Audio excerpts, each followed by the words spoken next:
Rushanara Ali. Thank you, Madam Deputy Speaker. I want to begin by paying tribute to my wonderful friend, the Honourable Member for Spen Valley, for her courage, for her determination, for constantly inspiring all of us in the work she does in her own right, and also in the work she does to celebrate the life and legacy of our friend, our colleague, the wonderful Jo Cox. Madam Deputy Speaker, this House has heard so much about our friend Jo, as a politician, as a feminist, as a socialist, as an internationalist, as a mother, as a wife, as a sister, as a friend, and a Member of Parliament. In London, Jo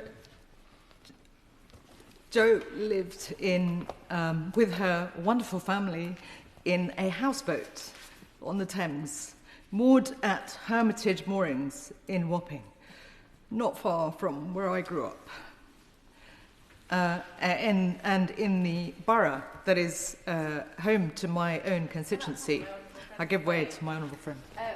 I similarly have fond memories as a member also of the Tower Hamlets constituency Labour Party for many years, and I'm sure that my honourable friend will remember the important role Jo played in that, not least because it frankly it has been a difficult place to do politics for many, many years.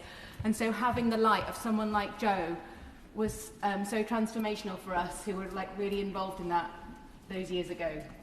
Thank you. My honourable friend highlights just how much Jo meant to the people of Tower Hamlets and our local party, along with her husband and her family. Jo and her family, as she points out, have a special place in our hearts, in our diverse East End community. I first met Jo in October 2011 as a newly elected Member of Parliament serving as the Shadow International Development Minister.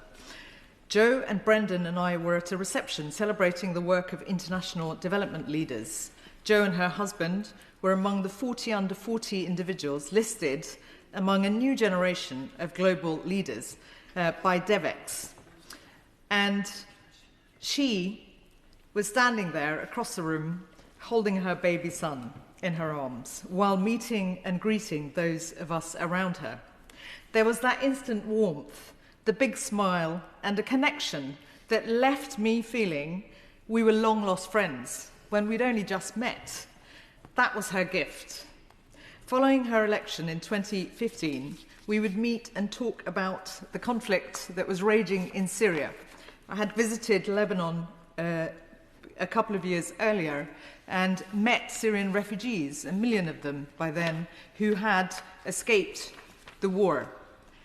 And, of course, by 2015, that war had raged on for a number of years. Jo was a passionate advocate for Syrian refugees, working hard to highlight the plight of all those who were suffering.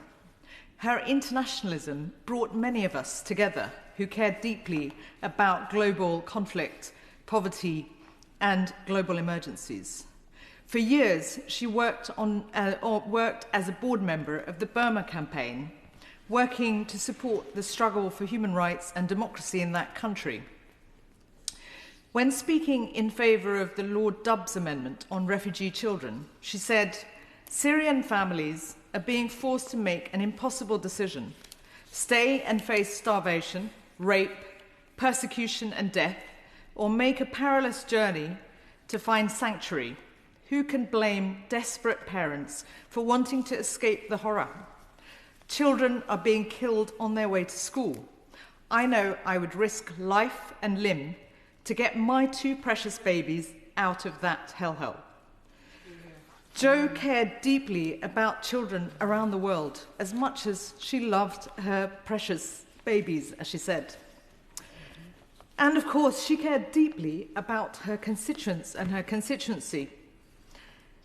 While speaking up here in this House and working tirelessly for her constituents, she also always saw the bigger picture, the global picture. Her responsibility as a Member of Parliament, as a humanitarian, as a former aid worker, in continuing to use her agency here in this place to speak up for those who are suffering here at home and globally.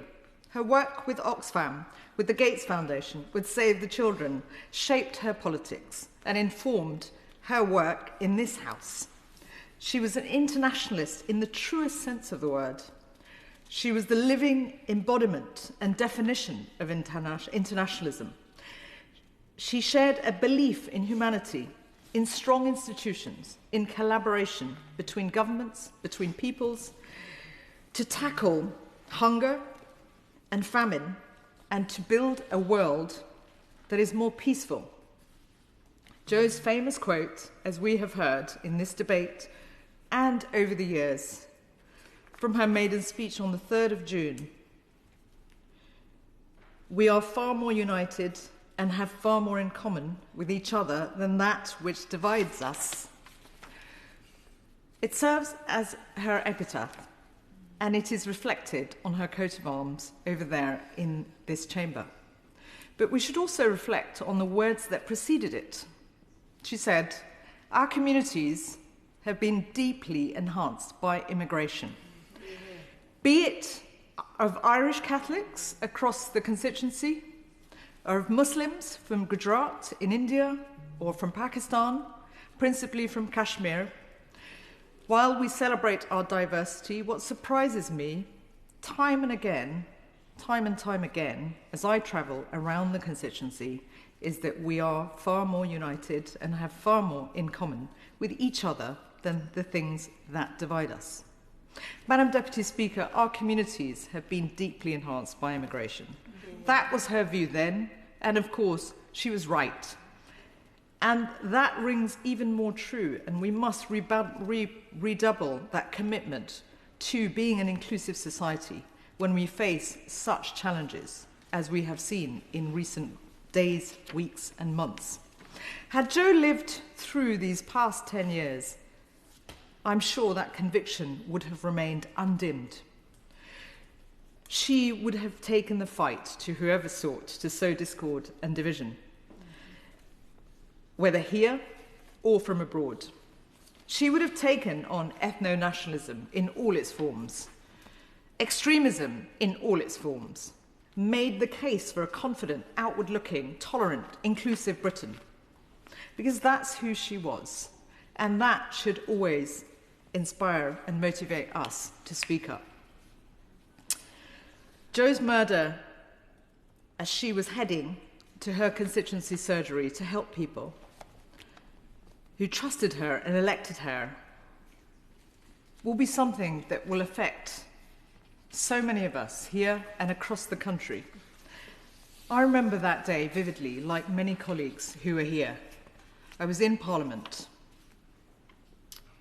and in the minutes that went past, we hoped and prayed that she would survive. And Madam Deputy Speaker,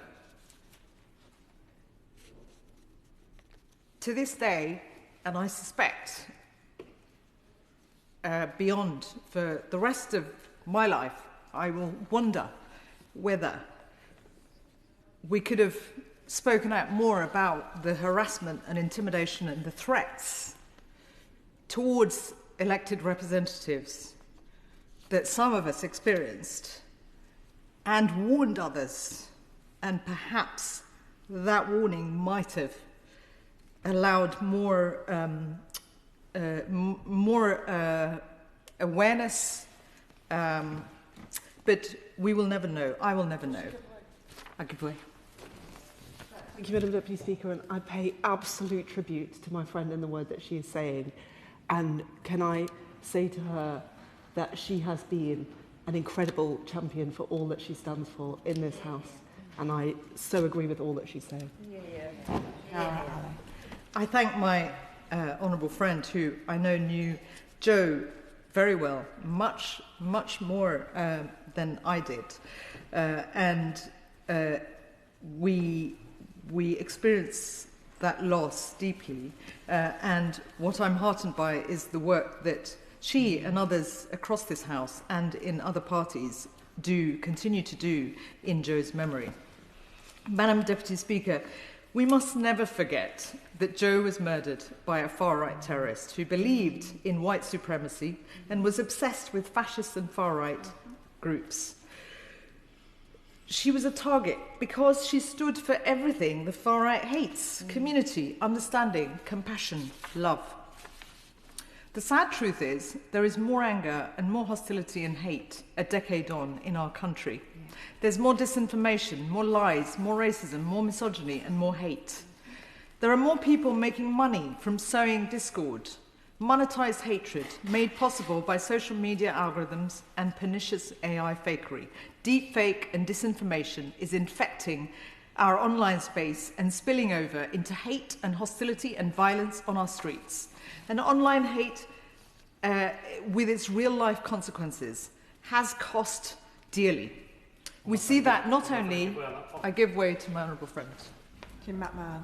Can I first of all just refer my honourable friend, in her parliamentary career, has felt with a lot of hostility, a lot of hostile actions from malign forces, and she's always risen above it. But I would reflect that she shouldn't have had to, and that the system should have been there to step in and intervene a bit sooner.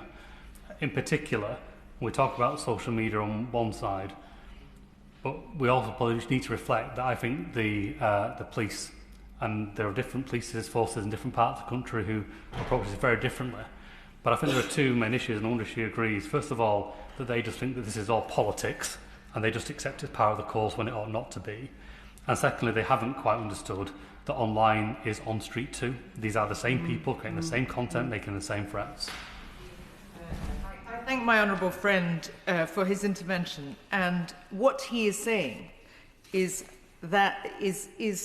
highlighting the fact that when some of us entered into politics, I entered politics in 2010, we were outliers in the hostility and harassment that parliamentarians experience and candidates experience. Sadly, this has become mainstream, and it has becoming even more mainstream. And he, my honourable friend, has also experienced threats and intimidation. And what I find staggering is the fact that our system is still not fit enough to be able to deal with those threats systematically. Madam Deputy Speaker, one of my greatest fears is that despite the tragedy of what has happened, that lessons haven't been learnt fast enough. If they had, then perhaps we wouldn't have seen further fatalities. And in the loss of another dear colleague, Sir David Amos.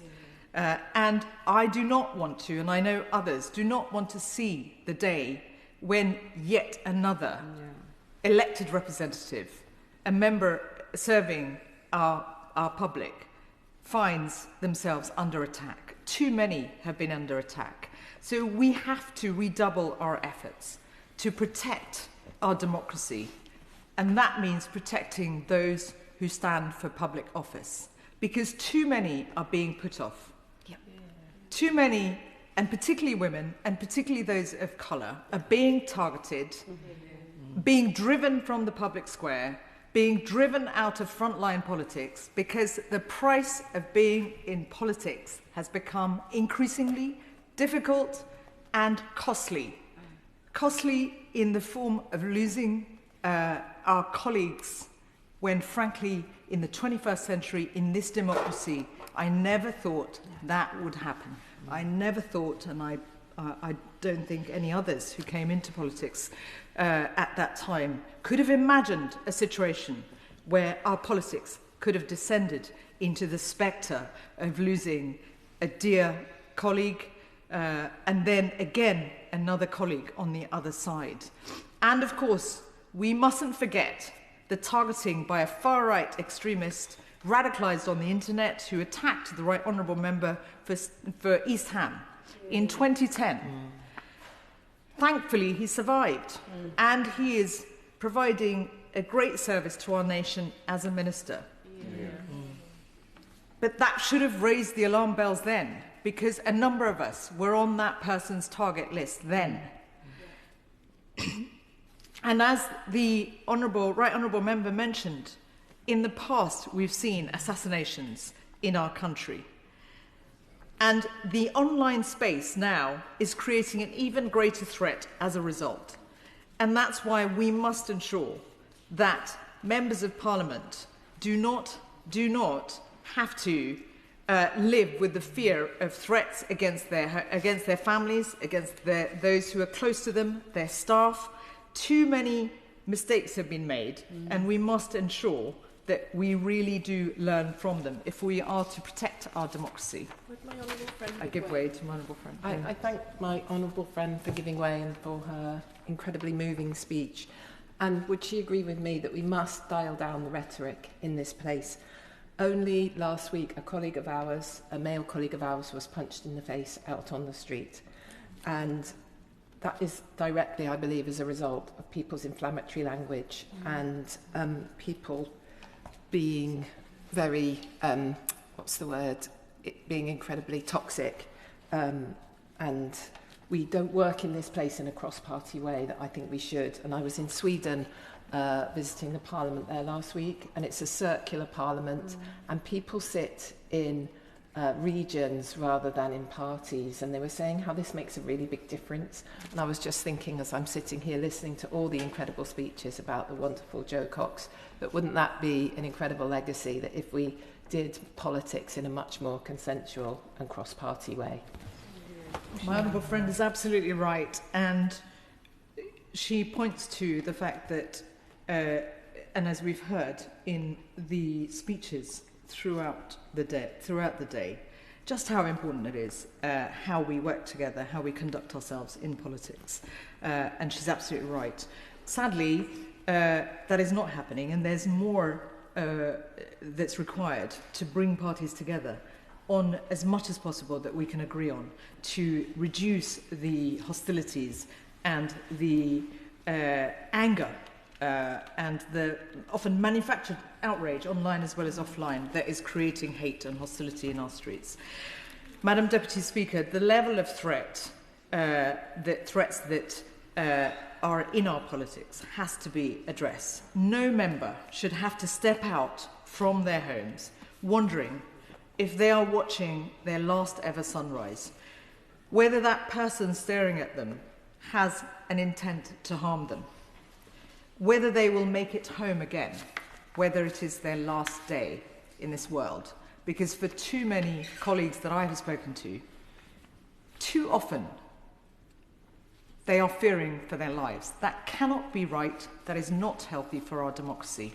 And that is why I am proud of the fact that this government is working to tackle harassment and intimidation. And while I personally, as a minister, worked on the election strategy and the bill that is going through Parliament, the situation is moving very fast. We need to redouble our efforts to tackle online hate and hostility. Incitement of violence online has got to be tackled. So I welcome the DSIT Secretary of State's commitment to take action. We have to take action fast before further fatalities take place. We see how this is spreading in the form of riots in our streets. We see how hate and racism is spreading like wildfire, not only against elected representatives, but in wider society. We have to act quickly, we have to act together, we have to be united. We need stronger action to make sure that we work together, as we've heard, on civility, on making sure our political discourse is about a unified country, is about taking action against hostility and hatred together, about collective action. We all have a responsibility as citizens as well as representatives to come together to tackle hatred and the rhetoric of racism and intolerance. We need police and security services with the resources to tackle far-right extremism and terrorism, as well as other forms of extremism. And we need to make sure that we celebrate goodness, we celebrate the things that bring us together. The Jo Cox Foundation, we've heard so much about. The work of the great annual get-together reminds us of the wonderful things that we have in our country, the ability for communities to come together, communities from all backgrounds, and I see that in my constituency, where Jo and her family have a special place in our hearts, the way that diverse communities come together. We all have a responsibility to make sure that we do everything we can to bring communities together. And I want to finish by saying how inspiring it is to see the work of my honourable friend, the member for Spen Valley, and of course the work of her wonderful family, of Jo's children, of her husband, of their parents and all their friends. We are so inspired by all that you will do for our country, for all the diverse communities that make up our great country. Jo will always live in our hearts. She will always inspire us, both in life and in death. Jo means the world to so many of us, and she will always, always be someone that I will think about in the work I do, whether here